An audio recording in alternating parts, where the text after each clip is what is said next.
About 2 weeks ago, I was stranded in a Circle K convenience store parking lot. I had gone in to get my Lay's potato chips and my Brim's hot crackling fix.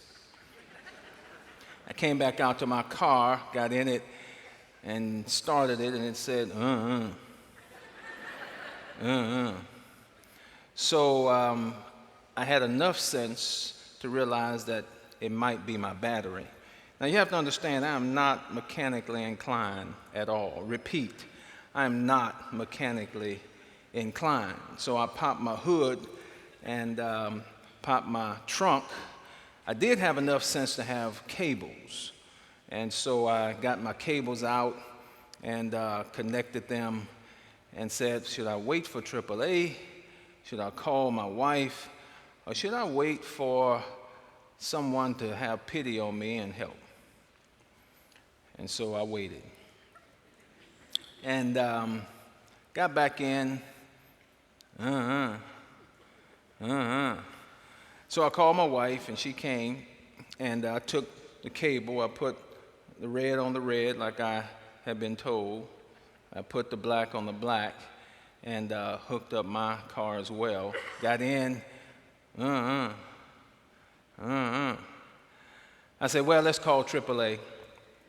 And just about that time, a pizza delivery man drove up, and he said, sir, can I help you? Are you having trouble? I said, yes, I am. He said, what seems to be the problem? I said, it won't start. And so I started it for him. He said, yeah, that seems like a battery. So you have cables. He said, why don't you hook them up? I said, it's hooked up. He said, sir, that's not your battery. So he looked under the hood and he screwed a couple of, and he took off. He said, this is the battery cover underneath here. That's your battery. And so he hooked them up, red on red, black on black. He said, now get in, and started it. Boom! And there it was. I debated telling you that story because I don't want to seem idiotic. I don't want to be that vulnerable in front of you, but I am not mechanically inclined at all. Thank God for those who are. But as I was stranded, hood up, trunk up, cables out, there were dozens of people who came in and out. One person stopped. I want to talk today as we continue our summer road trip on compassion. Compassion. That one person had compassion. And here is the working definition for compassion. It is sympathy plus action equals compassion. Sympathy plus action equals compassion. On the opposite end of the spectrum is indifference. Indifference is sympathy plus inaction equals indifference. Indifference is sympathy plus inaction. That equals indifference. The Latin word is nice, N-I-C-E. In Latin, the derivation of the word nice means to kindly do nothing. These people who saw me stranded weren't mean. There was no hostility. There was no animus. They didn't know me. They were busy, going about their lives, as I often do when I see people who are stranded. And they kindly did nothing. I think it's a good place for us to park on our summer road trip and spend a few minutes in the city of compassion to remind us of what we ought to be, have been, and can be as the church of Jesus Christ. So let me read this passage in Matthew 9:35, 4 verses that will teach us from the one who knows more about living than any man that's ever lived, about compassion. And Jesus went throughout all the cities and villages, teaching in their synagogues and proclaiming the gospel of the kingdom and healing every disease and every affliction. When he saw the crowds, he had, wake up the person next to you. He had compassion on them. The Greek text says he was moved with compassion. There is no compassion unless I'm moved to action. He had compassion because they were harassed and helpless, like a sheep without a shepherd. Then he said to his disciples, "The harvest is plentiful, but the laborers are few. Therefore, pray earnestly to the Lord of the harvest to send laborers into his harvest." Several things Jesus teaches us about compassion. Compassion is sympathy plus action equals compassion. Indifference, sympathy plus inaction equals indifference, or to kindly do nothing. The first thing Jesus did is he saw. He saw. And he went throughout all the cities and the villages. He had a pedestrian mindset. He was always out and about. He saw. He saw cities and villages. Cities and villages distinction is important because cities were walled off, more controlled. Villages were unwalled. Villages had less population. Cities had dense population. Jesus made sure in his city of Galilee, that was his city, that was his Memphis, he made sure to go to the cities walled off and the villages unwalled. The cities that were dense with population, the villages that were less dense with population, the familiar parts of the city and the unfamiliar parts of the villages. He saw the whole landscape. If you don't go, you won't know. You've learned that, and I've learned that. If you don't go, you will not know. This is a lesson we have to continuously remind ourselves about and teach our children. We have to take them so that they will know. If they don't go, they won't know. We can't be sedentary. Even in our own city, we have to go to the cities and the villages so we can see. That's what he did. He saw. Here's the second thing he did. He stopped. And I probably ought to stop this sermon right here, and you won't forget it. He stopped. He paused. He was interrupted. He had his own agenda. But what he saw caused him to stop. He did a third thing. What he saw in the cities and the villages caused him to stop his own agenda. And thirdly, he started to do something. He started to do something. What did he do? And Jesus went throughout all the cities and villages. Notice what he did. Teaching in their synagogues and proclaiming the gospel of the kingdom and healing every disease and every affliction. He did these three things. He started preaching, teaching, and healing.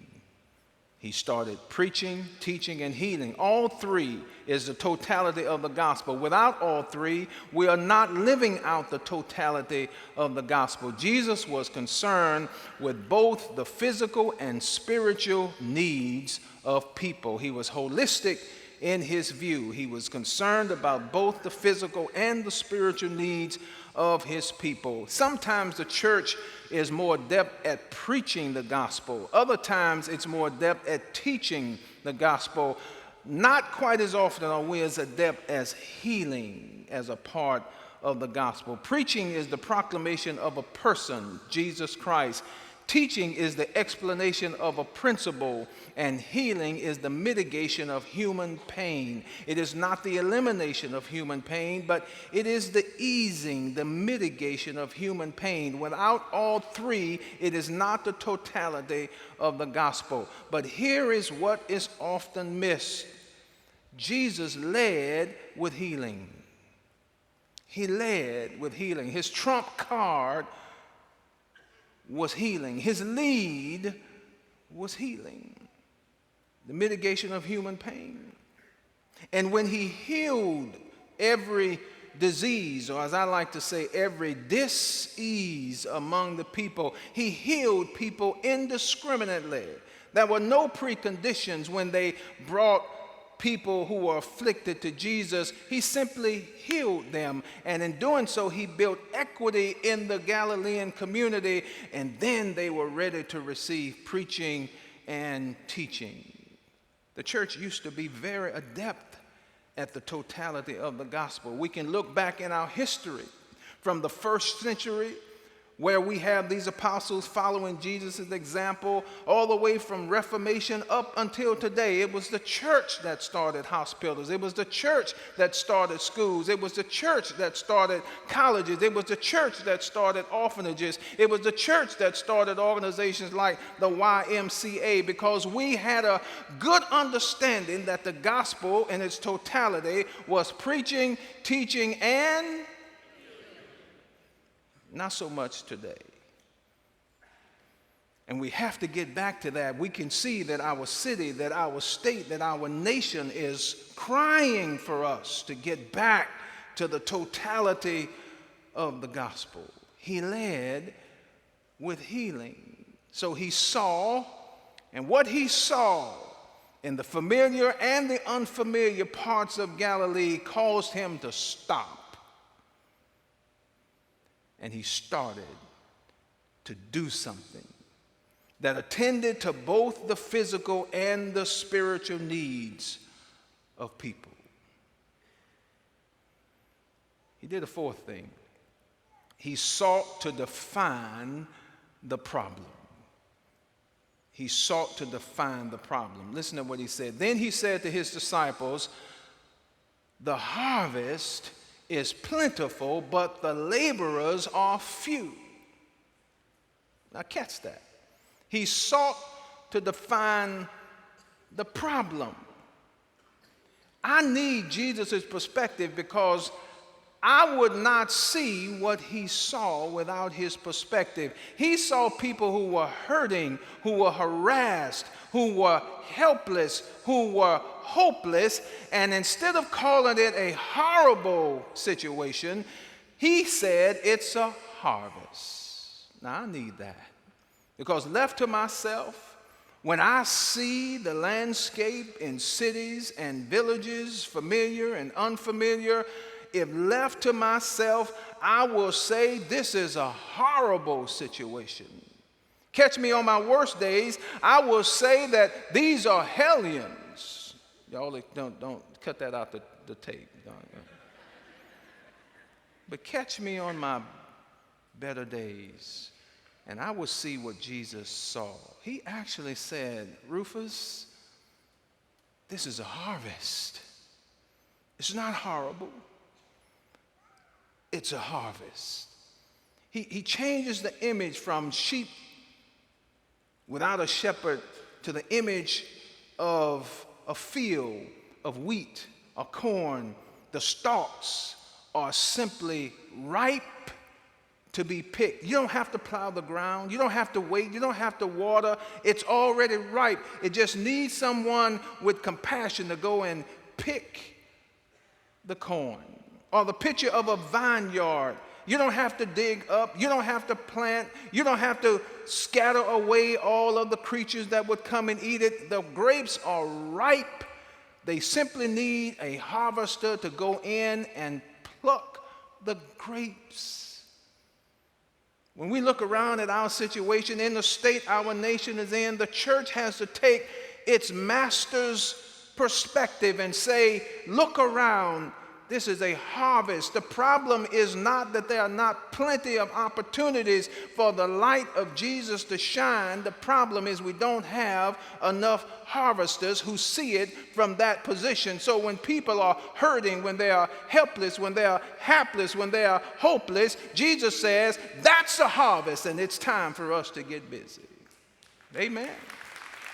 That's why it's important as we seek to define the problem that we're engaged in something like Team Read. Because our superintendent of schools tells us that part of the problem that needs to be defined and addressed is literacy. When less than a third of our elementary children read below grade level, and if they are not reading by grade level at third grade, they tell us that 75% will never catch up. And if that 75 or of that 75% that will never catch up, half of them will either end up in prison or on welfare. But if they can read, 89% of them will graduate. This is a harvest. That's why I want to encourage you. We had 181 people to sign up for Team Read last year. You have an insert there in your bulletin, and I want you to pray about, consider signing up this year. We need another 181 beginning this school year to sign up for the training. And if you were a part of that 181, this sticker that I'm wearing here, you can get a sticker out in the foyer. But seeking to define the problem. Our officials tell us that it costs $67.21 to incarcerate a prisoner. But it costs $22 a day to educate a child. You didn't catch that over here. Let me say it over here. Our officials tell us it costs $25,000 a year to incarcerate. It costs $8,000 a year to educate. Now, I'm no mathematician, but that sounds like sympathy plus compassion, or action equaling compassion in a problem that has been defined. It seems like to me that I can be 3 times as effective on the front end than on the back end. We have got to get engaged.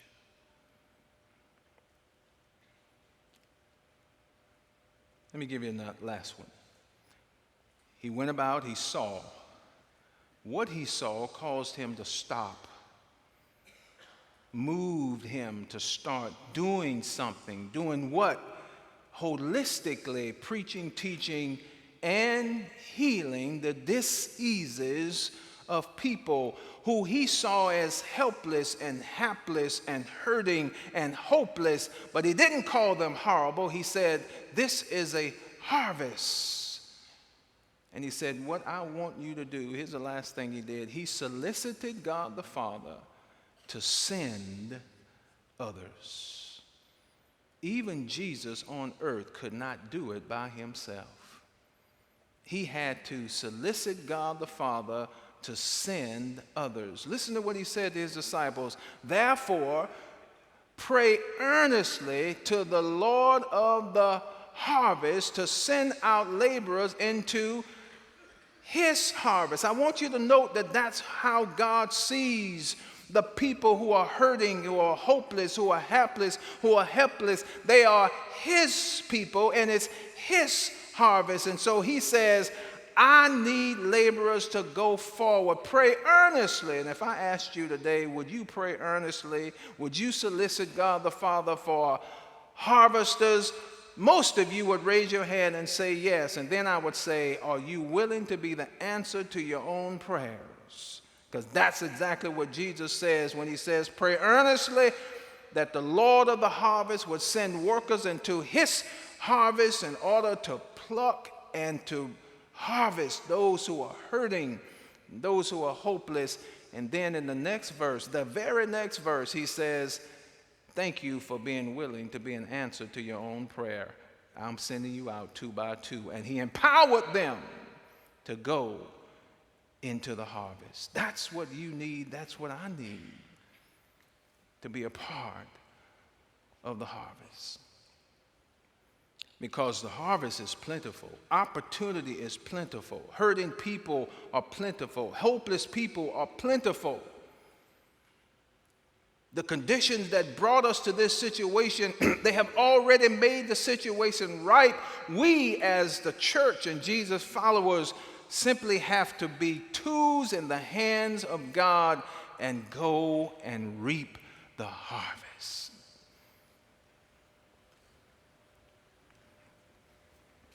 Let me read you a story. It's an uncompassionate story as I close. It's a story of Christopher Searcy. In May of 1998, a 15-year-old Christopher Searcy, he was an African-American youth, was shot in the abdomen while playing basketball in an alley, shot by a Latino gang.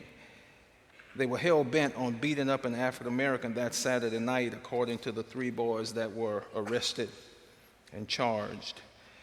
Christopher's friends, when he was shot, they carried him 100 yards to within 40 feet of the Ravenswood Medical Center when they decided to run inside and ask for help.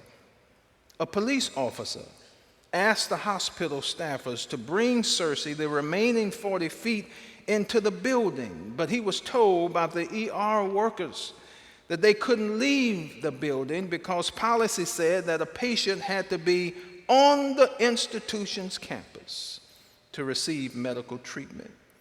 So an ambulance was dispatched at 6:23 p.m.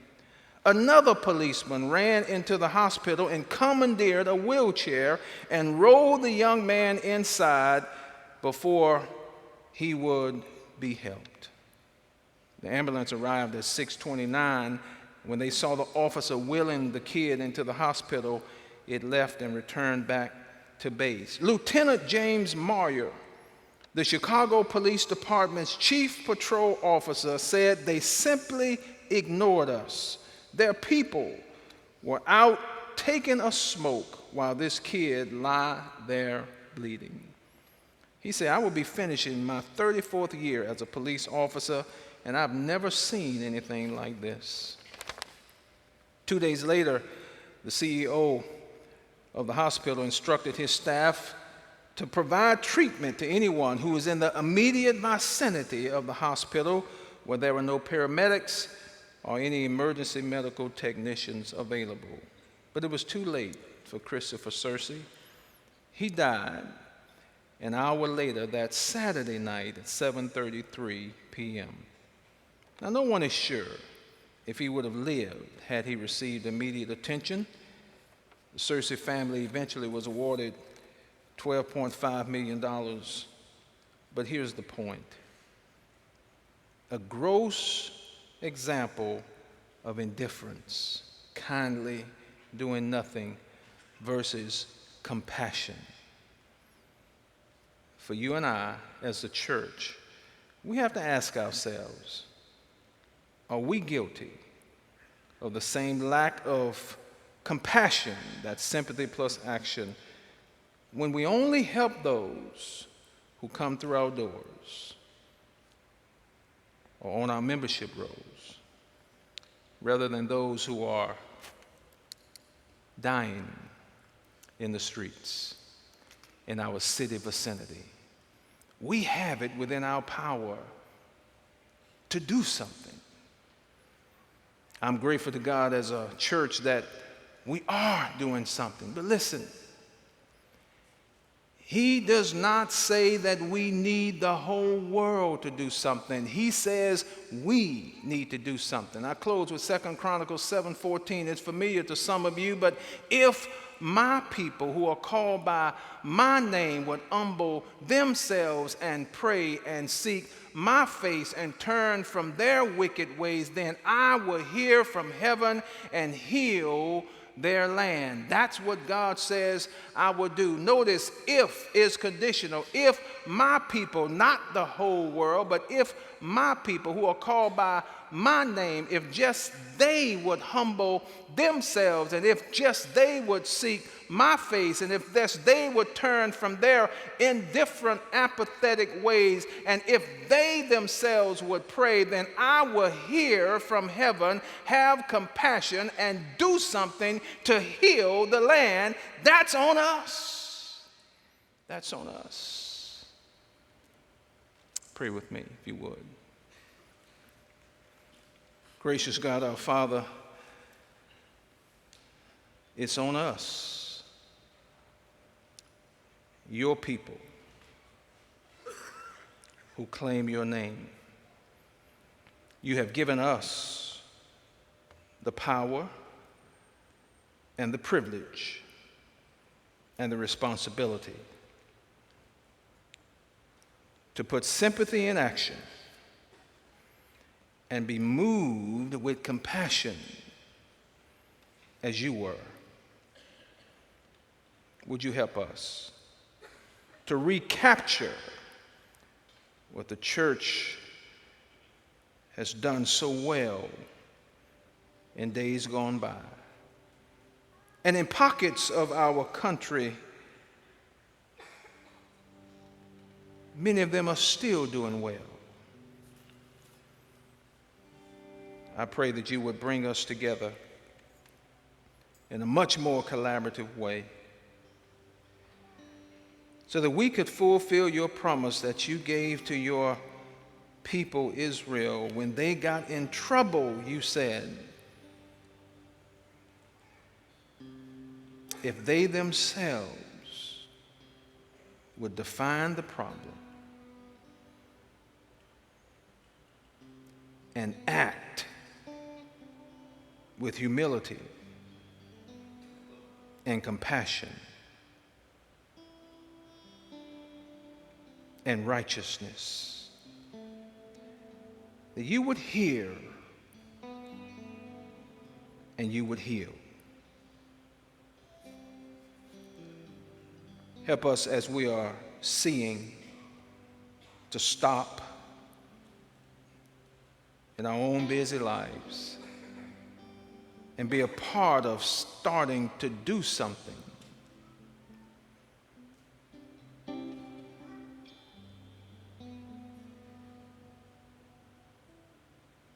Like you did for us.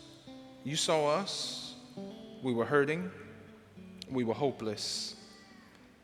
You saw us as a harvest, and you came down, gave your life on the cross as a substitute.